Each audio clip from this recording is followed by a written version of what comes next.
Hello everyone, welcome to vibrant study hub. तो आज हम करेंगे टाइप्स ऑफ केमिकल रिएक्शंस, जिसमें है सबसे पहले कॉम्बिनेशन रिएक्शन। तो कॉम्बिनेशन रिएक्शन क्या होती है?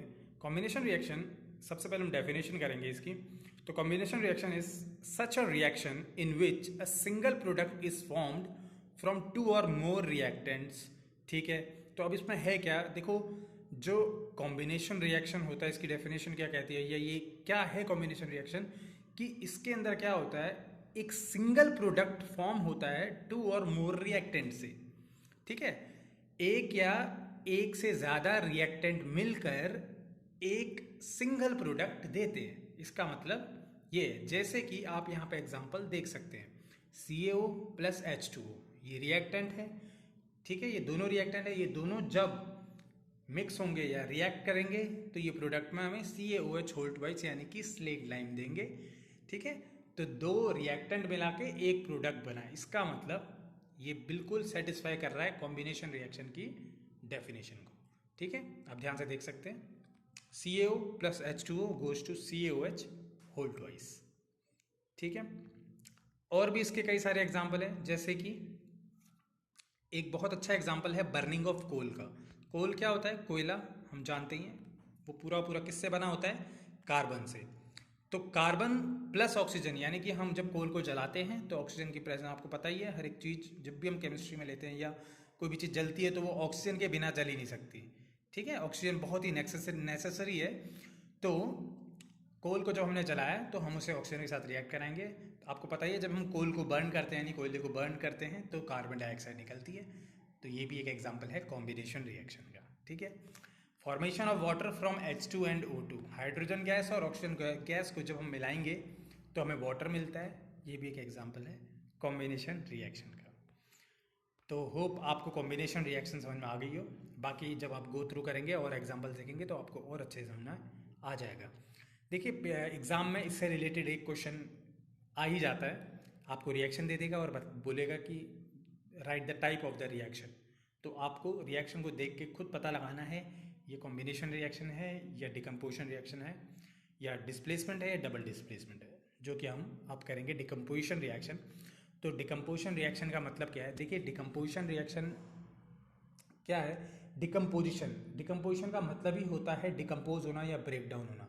तो आप इसके नेम से ही आप समझ सकते हो कि डिकम्पोजिशन रिएक्शन का मतलब क्या है, जिसके अंदर कोई एक रिएक्टेंट ब्रेक डाउन होके या डिकम्पोज होके एक या एक से ज़्यादा प्रोडक्ट्स देता है। जैसे कि आप इन एग्जांपल्स को देख के समझ सकते हैं। फेरस सल्फेट FeSO4 को जब हम हीट करेंगे, देखिए बिना हीट, या देखो डिकम्पोजिशन बहुत सारे तरीकों से हो सकता है, हीट, लाइट, ठीक है, इलेक्ट्रिसिटी से भी होता है। तो हमें कुछ ना कुछ एनर्जी देनी पड़ती है तभी ब्रेक डाउन होता है, तो हमने यहाँ पे हीट का इस्तेमाल किया है। ठीक है, इस रिएक्शन में हीट का इस्तेमाल किया गया है। तो FeSO4 को जब हीट करेंगे तो Fe2O3 plus SO2 sulphur dioxide और SO3 सल्फर ट्राइऑक्साइड गैस निकलेंगे। एक और एग्जांपल आप देख सकते हैं, CaCa3 goes to CaO plus CO2। तो CaCO3 क्या है? लाइमस्टोन होता है, इसे हम हीट करेंगे तो quick lime CaO plus CO2 मिलेगा। ये बहुत ही ज़्यादा इंपॉर्टेंट है, पेपर में आ सकता है। Right the chemical formula of limestone, तो आपको याद रखना है CaCO3। Right the chemical formula of quick lime, तो CaO आपको याद रखना है। ये बहुत ही इंपॉर्टेंट है क्योंकि ये काफ़ी ज़्यादा यूज़ होने वाले कंपाउंड्स हैं और पेपर में आते हैं। ठीक है, तो होप आपको डिकम्पोजिशन रिएक्शन भी समझ में आ गया होगा।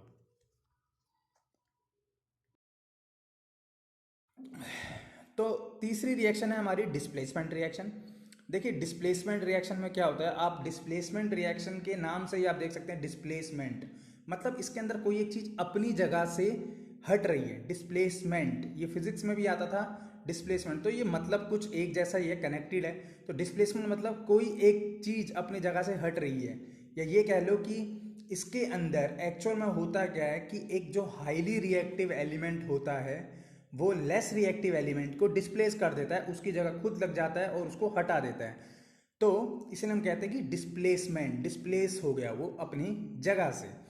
जैसे कि एक एग्जांपल से आप यहां बेहतर समझ सकते हैं, Fe plus CuSO4 goes to FeSO4 plus Cu। यहां पे आप देख सकते हैं कॉपर सल्फेट, कॉपर सल्फेट है रिएक्टेंट में, आयरन के साथ जब ये मिला तो हमें पता है आयरन ज़्यादा रिएक्टिव है Cu से।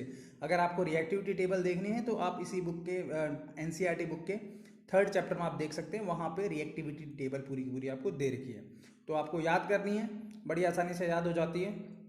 जब हम 3rd चैप्टर में आएंगे तो मैं आपको उसको याद करने का तरीका भी बताऊंगा। तो CuSO4 प्लस Fe, आपको पता है Fe ज़्यादा रिएक्टिव है Cu से, तो वो उसको डिस्प्लेस कर देगा और प्रोडक्ट में FeSO4 बन जाएगा। पहले SO4 के पास SO4 के साथ Cu था, अब SO4 के साथ Fe आ गया और Cu अकेला हो गया। अब आप और भी एग्जांपल देख सकते हैं, जैसे कि Zn प्लस CuSO4, तो Zn यहाँ पे ज़्यादा रिएक्टिव है तो उधर ZnSO4 बन गया। Pb प्लस CuCl2, वहाँ पे यहाँ पे Cu से ज़्यादा रिएक्टिव है Pb, तो PbCl2 प्लस Cu बन गया। ठीक है, तो होप आपको ये समझ में आ गया हो। अब उसके बाद लास्ट टाइप ऑफ रिएक्शन है double displacement reaction. Double displacement reaction आप समझ सकते हैं, नाम से दोबारा देखिए आप कनेक्ट कर सकते हैं। Double displacement reaction, double displacement reaction क्या है? यहाँ पे ऊपर जो डिस्प्लेसमेंट रिएक्शन था उसके अंदर सिंगल डिस्प्लेस हो रहा था। अब डबल डिस्प्लेसमेंट रिएक्शन में क्या है कि यहाँ पे डबल डिस्प्लेसमेंट हो रहा है, यानी कि बेसिकली यहाँ पे आयंस का एक्सचेंज हो रहा है। देखिए इसके अंदर क्या होता है, आप एग्जांपल से समझ सकते हैं, जैसे कि Na2SO4 plus BaCl2, BaSO4 plus NaCl। तो Na2SO4 यानी sodium sulphate plus barium chloride जब हम रिएक्ट कराएंगे तो देखो सोडियम सल्फेट यानी सल्फेट आयन के साथ सोडियम था, लेकिन प्रोडक्ट में जब हम देखेंगे तो सल्फेट आयन के साथ Ba है और रिएक्टेंट में यहाँ पे BaCl2 बेरियम क्लोराइड यानी कि क्लोरीन के साथ Ba है, जबकि प्रोडक्ट में क्लोरीन के साथ सोडियम लग जाएगा। तो बेसिकली यहाँ पे एक्सचेंज हो गया है, इसीलिए हम इसे कहते हैं डबल डिस्प्लेसमेंट रिएक्शन। और मैं आपको एक बात और बताना चाहता हूँ, प्रेसिपिटेशन रिएक्शन का भी ये एक एग्जाम्पल है, पेपर में बहुत बार आया हुआ है। What do you mean by precipitation reaction? तो प्रेसिपिटेशन रिएक्शन ये इनके अंदर ही आते हैं, इनके पार्ट हैं, आप समझ सकते हैं। ऑक्सीडेशन रिएक्शन, ये सारी रिएक्शंस भी हैं जो कि मैं आपको आगे बताऊंगा। बेसिकली ये वैसे तो 4 टाइप की रिएक्शन है जो मेन है, बट और भी तरह की होती है, वो मैं आगे आपको बता दूंगा। तो प्रेसिपिटेशन रिएक्शन समझ लेते हैं। प्रेसिपिटेशन रिएक्शन क्या होती है? प्रेसिपिटेशन रिएक्शन होती है जिसके अंदर प्रेसिपिटेट फॉर्म होता है। अब आप सोचोगे प्रेसिपिटेट क्या होता है? तो प्रेसिपिटेट क्या होता है, एक आपने कभी लैब में अगर कभी कोई एक्सपेरिमेंट किया है तो क्या होता है, या कभी फ्यूचर में करेंगे तो आपको वाइट कलर का नॉन डिजॉल्विंग सब्सटेंस मिलता है, उसे हम प्रेसिपिटेट कहते हैं। ठीक है, तो जिस भी रिएक्शन में प्रेसिपिटेट बनता है उसी को हम कहते हैं प्रेसिपिटेशन रिएक्शन। ठीक है, ये पेपर में बहुत बार आया हुआ है, पेपर में ऐसे भी आया हुआ है, right an example of precipitation reaction. तो आपको एग्जांपल लिख देना है, sodium sulphate plus barium chloride goes to barium sulphate plus sodium chloride. तो होप आपको आज की क्लास पूरी समझ में आ गई हो और आपको रिएक्शंस में, टाइप्स ऑफ रिएक्शंस में कोई डाउट ना हो। तो आज के लिए बस इतना ही।